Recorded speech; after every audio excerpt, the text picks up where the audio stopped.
आता रेशन कार्डची ई-केवायसी प्रत्येकाला करावी लागेल आणि जर तुम्ही केले नाही तर तुमचं रेशन बंद होऊन जाईल. पण टेन्शन घेऊ नका, मला फॉलो करून घ्या आणि मी तुम्हाला सांगतो की मोबाईल मधून रेशन कार्डची ई-केवायसी कशी करायची. यासाठी प्ले स्टोर वरून आधार फेस आरडी हे ऍप इन्स्टॉल करा. त्यानंतर मेरा ई-केवायसी हे दुसरं ऍप इन्स्टॉल करून ओपन करा.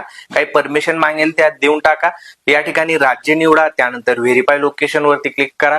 ज्याची केवायसी करायची आहे या ठिकाणी त्याचा आधार नंबर टाकून सेंड ओटीपी बटनावर क्लिक करा. त्याच्या मोबाईल नंबरवरती एक ओटीपी गेला असेल तो टाका. कॅप्चा टाकून सबमिट करा. या ठिकाणी तुमची सर्व माहिती येऊन जाईल. ई-केवायसी स्टेटस मध्ये ब्लँक दिसेल म्हणजे तुमची केवायसी बाकी आहे.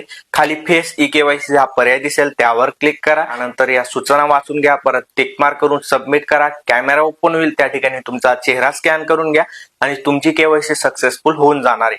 आता केवायसी झाली की नाही त्याचा स्टेटस चेक करण्यासाठी ही पूर्ण प्रोसेस एकदा रिपीट करा आणि ई-केवायसी स्टेटस मध्ये वाय लिहिलेला दिसेल याचा अर्थ येस आणि तुमची केवायसी झालेली आहे. आता हा व्हिडिओ जास्तीत जास्त लोकांना शेअर करा आणि तुमची केवायसी लगेच करा.